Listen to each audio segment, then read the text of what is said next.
What's going on, guys? It's your boy Scissor here, and I'm back again with another video for you guys. And in today's video, I'm going to be showing you guys the best guard build in NBA 2K22. And yes, we are on next gen. And with this build, you can pretty much get elite contact dunks, Hall of Fame, quick first step, and an 89 3-point rating, which is really good for a guard build.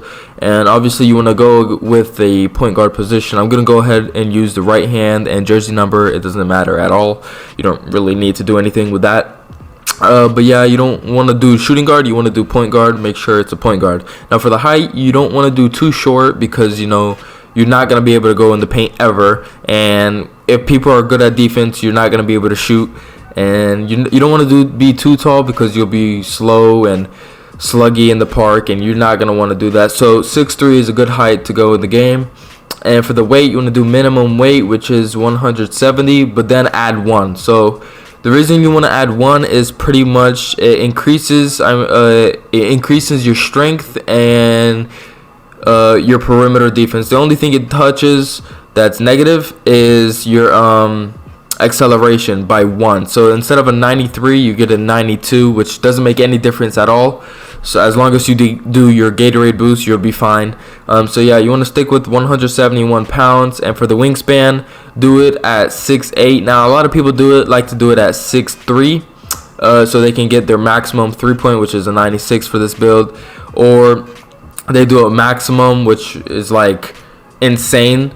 You don't really need to get maximum wingspan because, you know, your guard build, you want to focus on shooting, dribbling, finishing, and stuff like that. So stick with 6'8". For the body shape, I just stick with defined. I'm sure it counts and it matters for some things.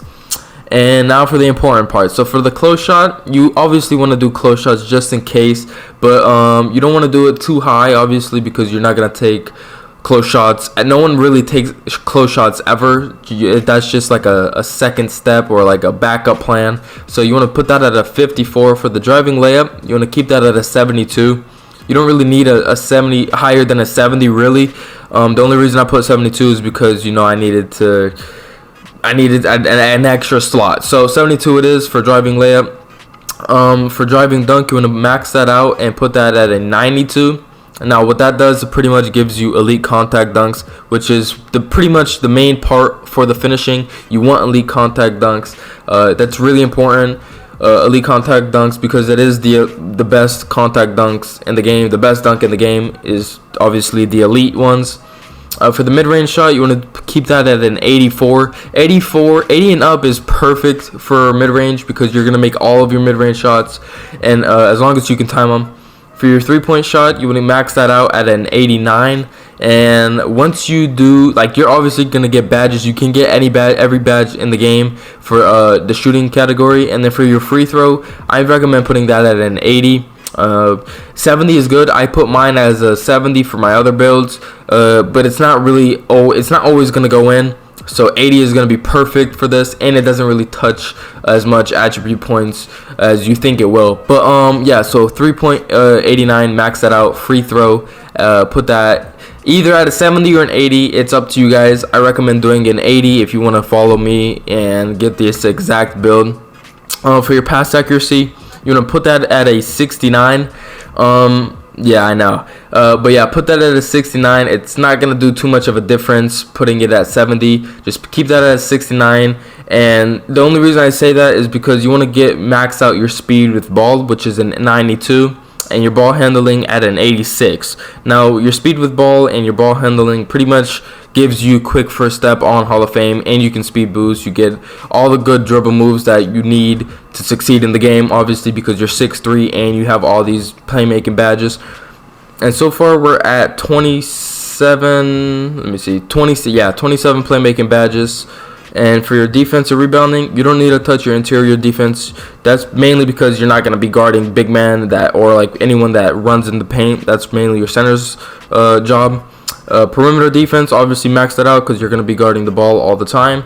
For your steal, you can get a 99 steal, but I don't recommend doing that for this build. 62 is going to be fine. You can get unpluckable with it, not unpluckable, pickpocket with this. So, you know, steal, you don't really need a high steal for this build. You can still get decent amount of steals. And the main reason I don't want to touch any more defense slash rebounding is because we're focusing more on your finishing, your shooting, and your playmaking. And then what you want to do is max out your speed, your acceleration, your stamina, and then max out everything else with the vertical. I think I messed up something over here. Let me check. Because you want to keep your vertical at an 85. Everything's good here. Ball handling, good. Free throw, this should be good. Oh yeah, so you want to keep your close shot at a 54. I had it at a 55, and make sure your driving dunk is a 92. That's the mistake I just made. But yeah, so there you go. I'm gonna show you guys the badges now for the finishing, and you get a Hall of Fame slithery finisher, Hall of Fame unstrippable. You can get gold post riser, which is really good, and you, like I said, you get elite contact dunks, so you're gonna be getting a lot of post riser dunks in general. Limitless takeoff, whatever. For your shooting, you can get all the good badges. There's nothing that you can't get with this build. Everything is gold or above. You can get Sniper Hall of Fame, Gold Deadeye, Limitless Spot Up, Gold. Everything is gold and Hall of Fame.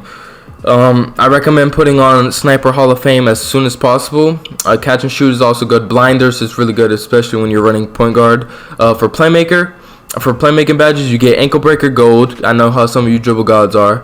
You don't get Dimer, but you do get Needle Threader and Bullet Passer, and Hall of Fame Quick First Step, which is another important part of this video. Quick Chain on Gold, Unpluckable Silver, Triple Threat Juke. I'm not sure if you guys do any triple threat moves, but you know, if you guys are interested, you get it on Hall of Fame. Tight Handles on Gold. Stop and Go, Hyperdrive, Handles for Days, Space Creator, all on gold, as well as Bailout, Special Delivery on bronze. Pretty good. Glue Hands on a Hall of Fame. I just missed that. And yeah, it's pretty good. I like these badges a lot for this build. I'm sure this build is gonna go crazy in the park. Now for the defense slash rebounding, you get Ankle Braces on Gold, Hustler on Hall of Fame, Interceptor on Silver, which is good. On bronze, it's enough, but Silver is actually really good. Pickpocket on bronze, Off Ball Pest on Hall of Fame, Pick Dodger, which is really important for guards, on Gold, and Tireless Defender. You don't really need to put on Tireless Defender on too much, like on too high, unless you're like 1v1ing somebody. And for takeovers, you get a slashing takeover, a shot creating takeover, a sharpshooter, and a playmaking takeover. Now, I recommend focusing more on the finishing, with the inside and outside, pretty much. So either easy blow-bys or advanced gathers or finishing moves as your primary takeover. I don't recommend doing advanced gathering. Because you can get blocked regardless, because you're 6'3", you're not going to be really, dunking on center. So I recommend putting it on finishing moves for your primary takeover, and for your secondary takeover, either spot up position or limitless range. You can get playmaking badges or your shot creating takeover, but you don't really need it. So pretty much I recommend putting it on limitless range, because as a guard, you're not going to be spotting up ever unless someone else is running point guard. But limitless range is the way to go, and we're gonna complete this build right now, and you get a two-way scoring machine. But yeah, that's pretty much it for this video, guys. Hope you guys enjoy. Please like, subscribe, and I'll catch you guys in the next video. Peace.